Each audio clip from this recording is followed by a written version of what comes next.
call to order today's Board of Control meeting on August 1st at 11:02 a.m. Will the clerk please call the roll? Good morning. Calling the roll for the Monday, August 1st Board of Control meeting. Nan Baker. Here. Dale Miller. Here. Trevor McAleer serving as an alternate for Purnell Jones. Here. Nicole English serving as an alternate for Mike Dever. Here. Lisa Rocco serving as an alternate for the fiscal officer. Here. Sankita Walker serving as an alternate for Paul Porter. Here. We have a quorum. Thank you. Has everyone had a chance to review the minutes from last week's meeting? Is there any discussion? Okay, hearing none. Do I have a motion to approve the minutes? Second. So moved by Mr. McAleer, seconded by Ms. English. All in favor? Aye. Aye. Okay, is there any public comment? No public comment. Thank you.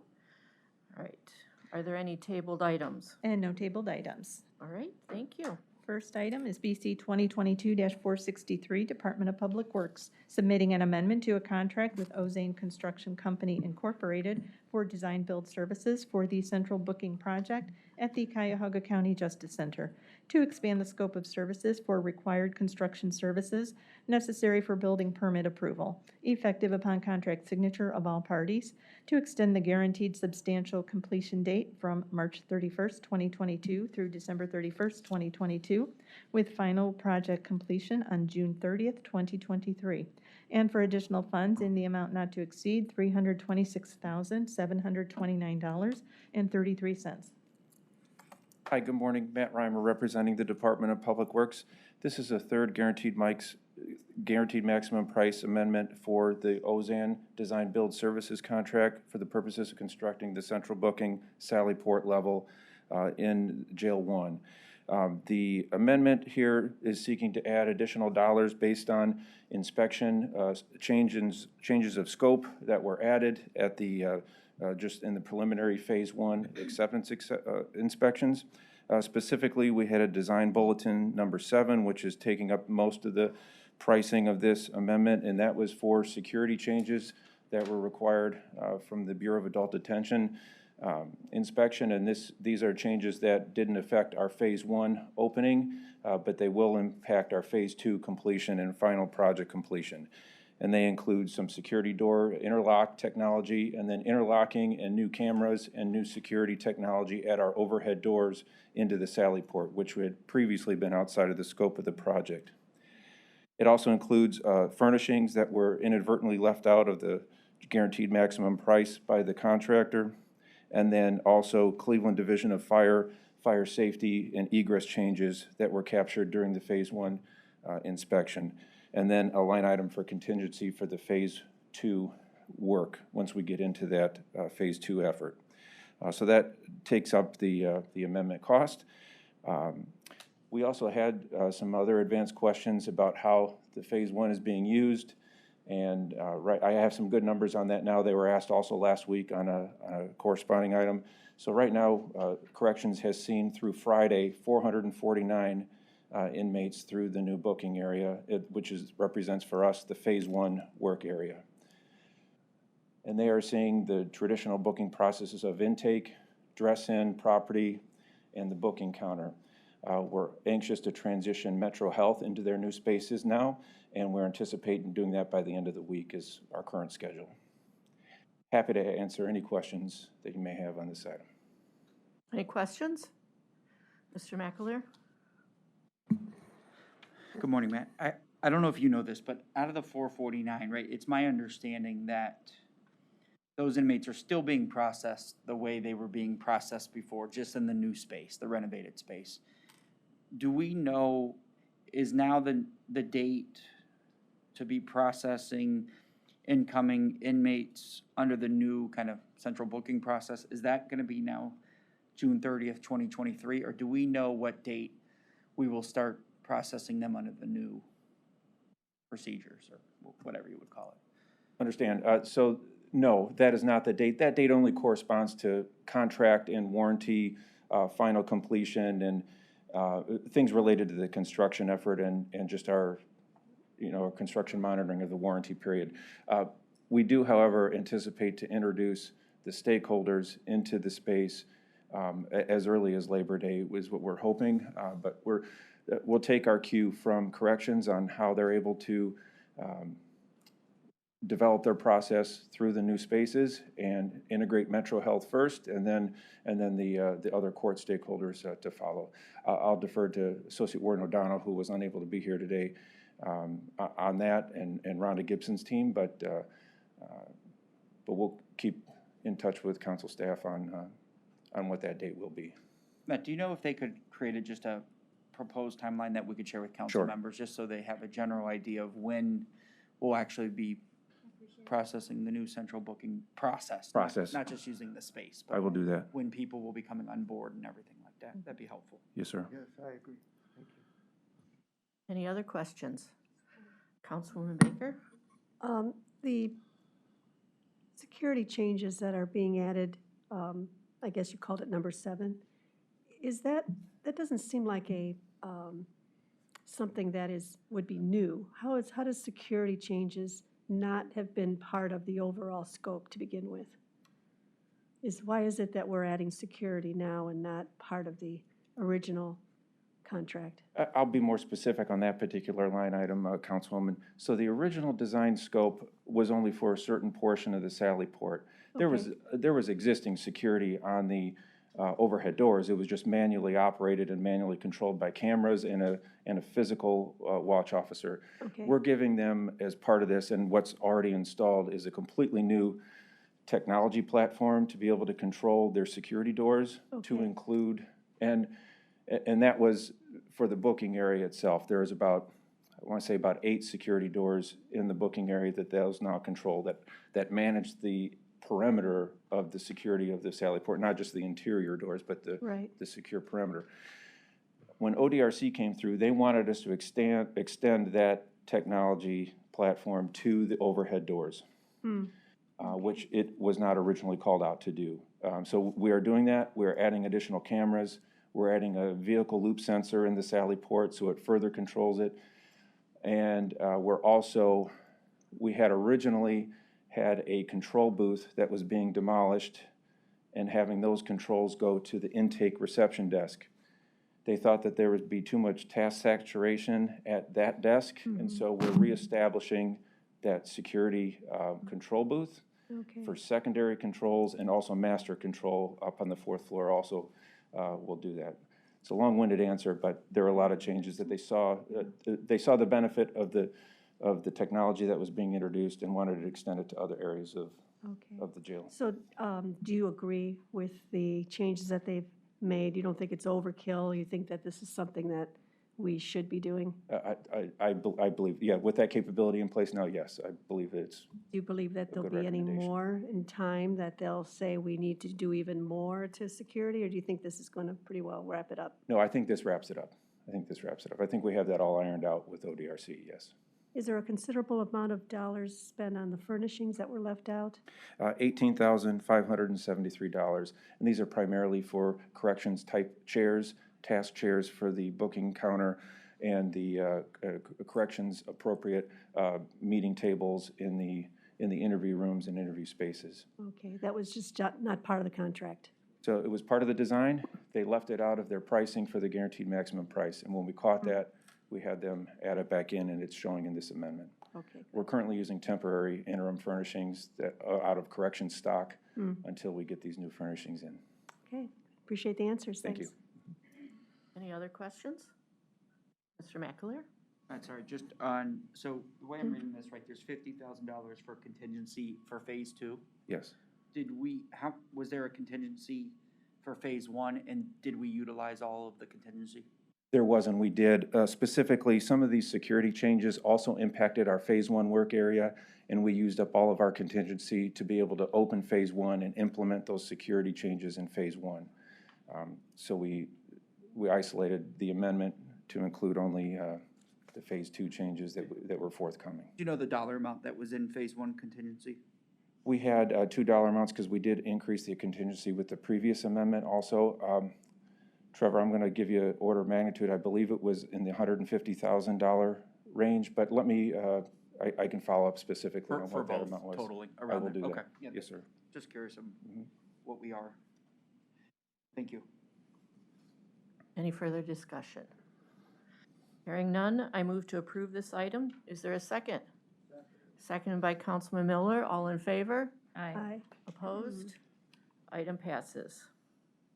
Next item, BC 2022-464, Department of Public Works, recommending an award on requisition 8910 and enter into a contract with Professional Service Industries Incorporated in the amount not to exceed $200,000 for general environmental consulting services, commencing upon contract signature of all parties for a period of 3 years. Good morning, Matt Reimer again with the Department of Public Works. This is one of our standard consultant task order contracts, general environmental services specifically. It's the result of a closed request for qualifications, and this was the best provider selected through that RFQ evaluation process. And this contract will perform a variety of task orders for environmental due diligence across the county. Okay, any questions? Just one, if I may. Councilwoman Baker? Just curious, on some of these, once they check them, do they need to recheck? Like the asbestos building survey, haven't we already done an assessment, and would we need to do it again?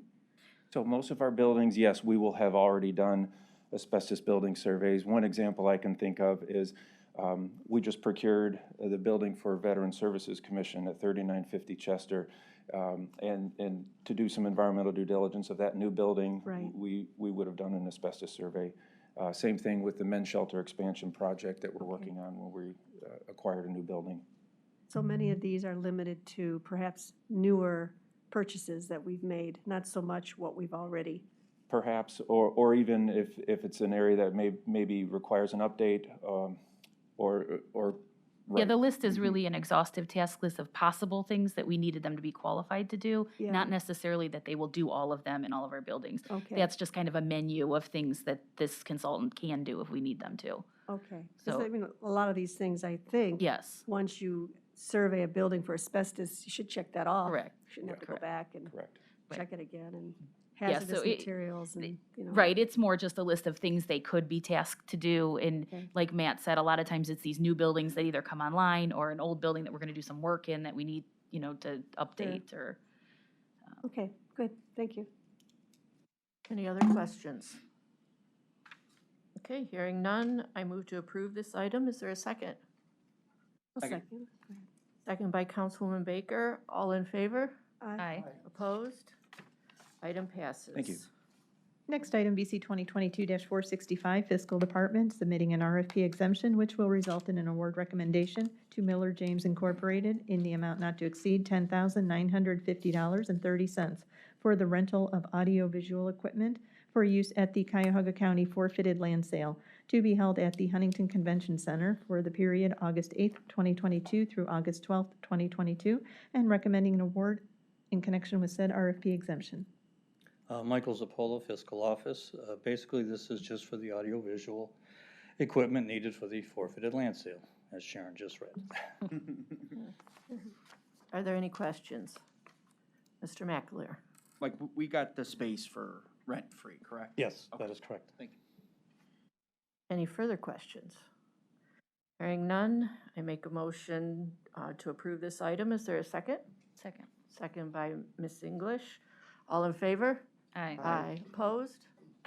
Okay, item approved. Thank you. Next item, BC 2022-466, Court of Common Pleas, Juvenile Court Division, recommending an award and enter into an agreement with the City of Garfield Heights in the amount not to exceed $17,600 for Community Diversion Program Services for the period April 1st, 2022 through December 31st, 2023. Hi, Tara Brown, Juvenile Court. This is our 36th community diversion contract. It's with the City of Garfield Heights. The court acknowledges that this is a late item. We reached out to all the cities with a prior contract in October of '21. At the time, Garfield Heights did not have anyone to run their program, so former court staff relayed to the court that they did not want to participate. However, when they did get staff at the beginning of the year, they asked if they could contract, and since they've historically served many youth, and the contract goes through the end of '23, the court decided that they did want to proceed with the contract. Are there any questions? Okay, hearing none, I make a motion to approve this item. Is there a second? Second. Second by Councilman Miller. All in favor? Aye. Opposed? Item passes. Next item, BC 2022-467, Sheriff's Department, recommending an award and on a purchase order to ATD American in the amount not to exceed $106,900 for the purchase of 2,000 replacement self-protection blankets for jail inmates. Hello, Chris Costin, Sheriff's Department. We're requesting an approval of purchase order with ATD American for 2,000 security blankets. These blankets will help prevent the inmates from attempting suicides within the jails. If you can recall, we went out to bid early this year, and there was an error on one of the bids. I believe it came to the sheriff's office instead of procurement. So we did a time-sensitive mission critical for 500 blankets, and those blankets should be here within the next week or so. There were 5 bids on this. 4 of the bids were okay. The lowest bid did not have a bid bond, so it was not compliant. So we went with the second lowest bid with ATD for $106,900. Thank you. Are there any questions? Yes. Councilman Miller? What was the difference in price between the lowest bid, which was not accepted, and the one which was accepted? Lowest bid was just under $70,000. Wow. A lot of difference in money for a bid bond. You know, highest bid was $175. So there was a big difference.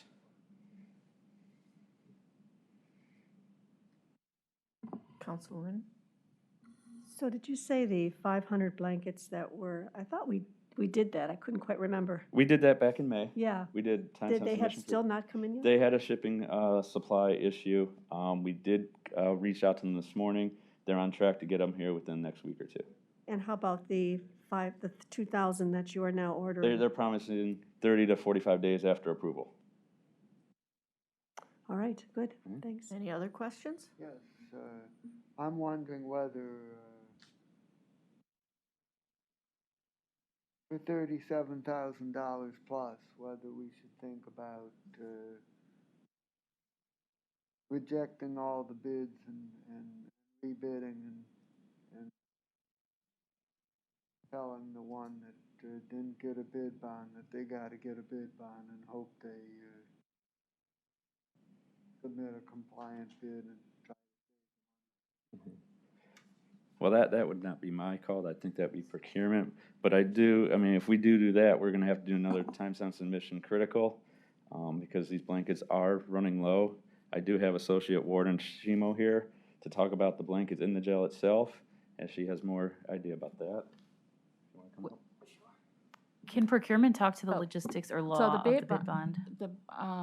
So the department, if they choose to do a rebid, it would be on the department to do a rebid. They could do rebid, however, they take the risk of the delivery item since they already ordered and they're being back ordered at the current time. And if that vendor would still be able to submit at a later time.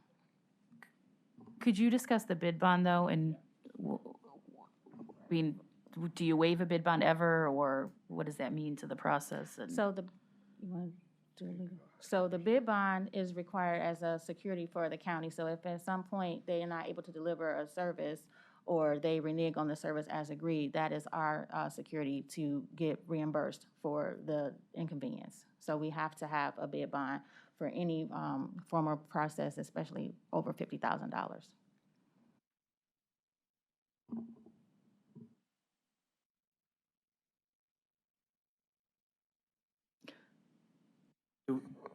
On the emergency purchase, Chris, do we have an estimated timetable when those 500 will be here? They promised a date within the next week or two. Latest would be August 15th. So, Oh, go ahead. so, on the bid bond, why can't we just tell them that in the absence of a bid bond that they don't get paid till the stuff is delivered, and when it's delivered, then we pay them?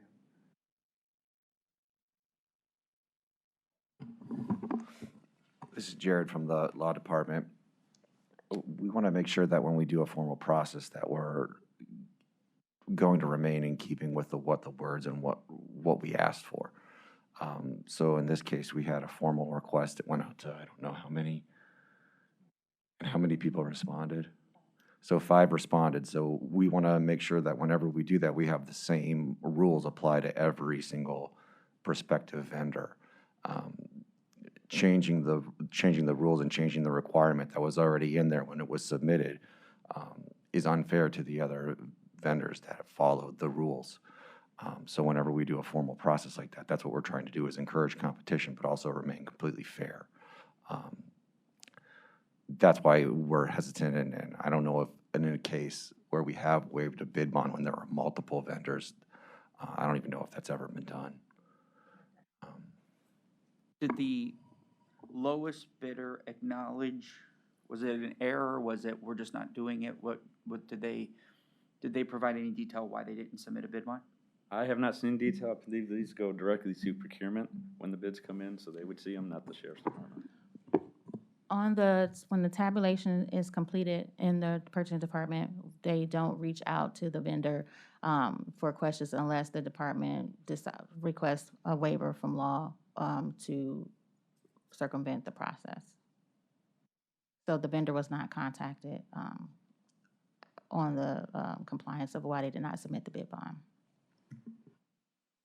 Yeah, I think it would be helpful to, if we knew it was just a mistake, or they're never gonna submit one, or what it might be before a decision is made on, do you spend $36,000 more? Because if it's an error, then we could talk about rebidding it, but if they're just not going to submit a bid, then I think that's a different discussion, in my opinion. Was the lowest bidder someone that you guys have dealt with before, or an outside person that maybe doesn't understand the county's process?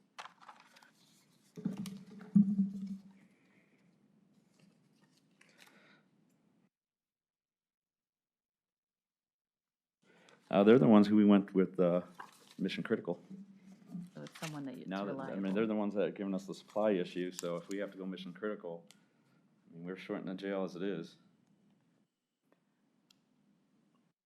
I mean, we understand the fairness, because, I mean, a bid bond probably, they're costing them some money, and you're probably seeing it in these other bids, but you're right, the difference is pretty significant.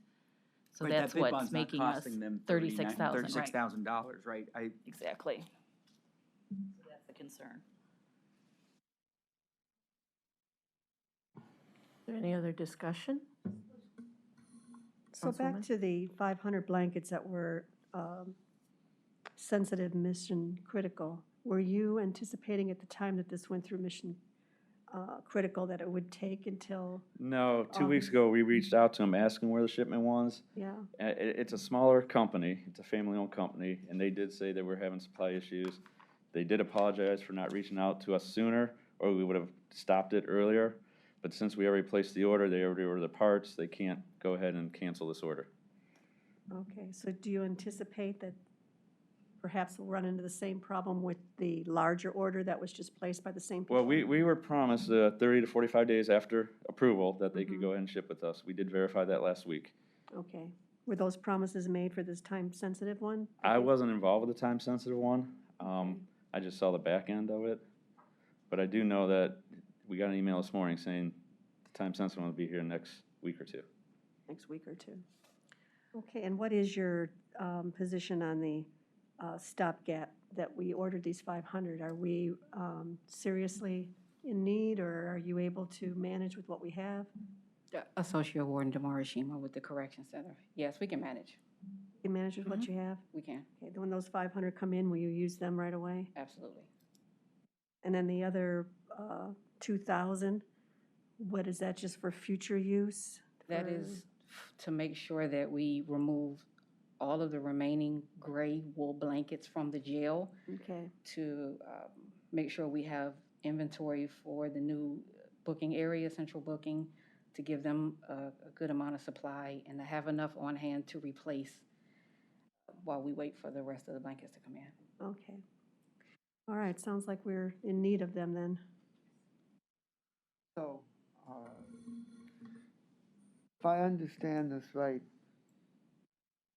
the same company that put in the low bid without the bid bond is the same company that you contracted with for the mission critical?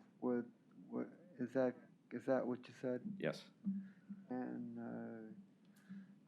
the company that placed the higher bid for 2,000, do you have greater confidence in their ability to actually deliver the materials? Yes, and they were ready to go back when we did the original bid, but because of the air, we had to go out to rebid. So I'm pretty sure we'll get them on time. So, I'm willing to vote for it. Okay, But I would like to make a suggestion. I don't think this is the first time that, or the last time that we're gonna get a large difference in price due to, the lack of a bid bond. And I think that we should write into our bid specifications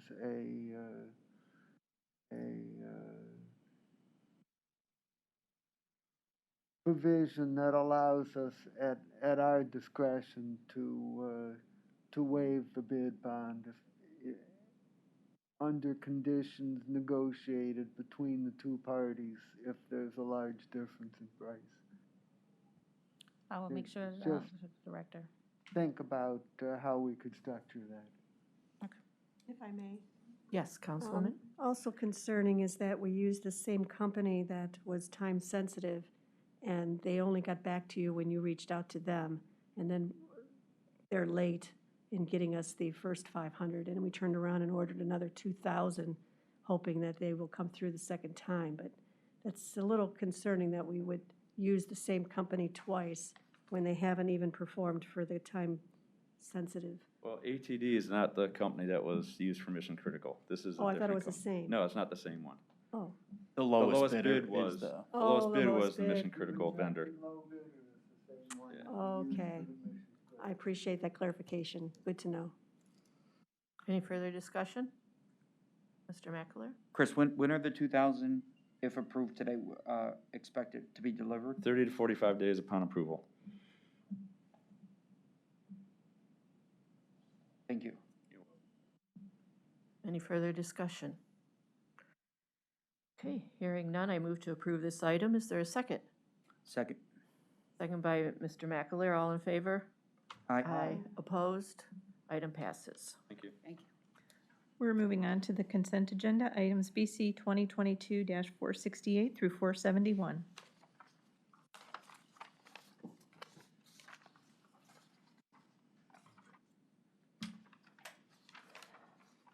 Are there any questions on the consent agenda?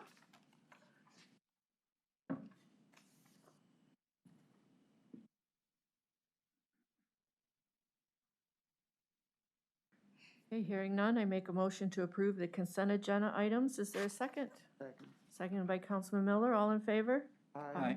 Opposed? Items pass. Okay, is there any other business to come before the board? We do have one time-sensitive mission critical, item BC 2022-472, Department of Health and Human Services, Division of Children and Family Services, recommending an award to Riverview Behavioral Health in the amount not to exceed $24,999.99 for out-of-home emergency placement services for the period June 16th, 2022 through December 31st, 2022. Good morning, Marcos Cortez with Health and Human Services on behalf of Children and Family Services. Again, unfortunately, we have another emergency child placement at Riverview Behavioral Health. This Riverview is located in Texarkana, Arkansas. We will work to add them to our master contract via amendment. Questions? Councilman Miller? How was this vendor chosen to serve this particular child? So I believe DCFS staff scours what the available placement organizations throughout the country, and they actually go out and visit these sites to make sure that they are appropriate for the child to be placed. What's the age of the child, and did the child have special needs that can that cannot be met locally? So the child, I believe, is 15 years old. The child has, she's diagnosed with depressive disorder, anxiety, PTSD, and ODD, and was unfortunately recently sexually assaulted. Any other questions? Mr. McAleer? Marcos, what's the per diem on, at Riverview? Yeah, per diem is $255. I'm sorry, it's $850 administrative, $595 maintenance, and yes, $255 per day. Wait, sorry. No, I'm sorry. The per diem is actually not listed. It's $850 total, administrative is $595, maintenance is Oh. $255. Okay, so the per diem, okay. Yeah. I was just, will this really get us through December 31st, or is this? So, most likely it will not. Right. So, like I said, we'll add them to the master via amendment. And then just in terms of process, this is one of the farther ones, right? I mean, it's in Arkansas. Missouri, Arkansas, yeah.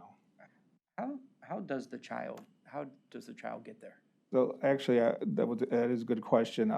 Part of the problem for the delay in getting the child has been ready for release since May. They were at University Hospital, but they had to figure out transportation for the child. Not 100% sure how that happens, but I can find out. Yeah, would you please Yeah. follow up? Thank you, Marcos. Appreciate the presentation.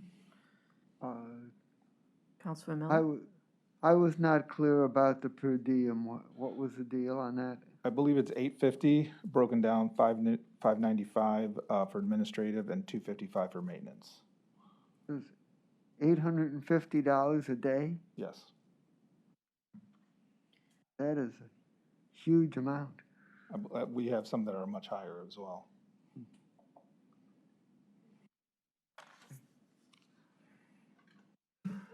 Any further discussion?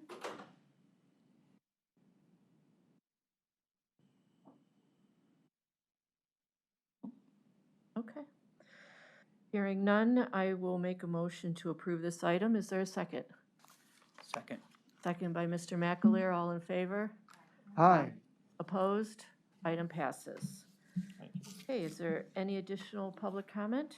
Well, before we adjourn, can we return to item BC 2022-463? Matt Reimer has some additional information regarding some of the questions that were asked. Thank you.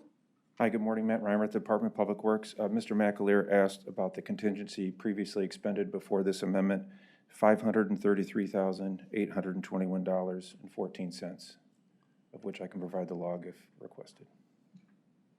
Thanks, Matt. And that's against with this amendment, a contract value of $4,743.47.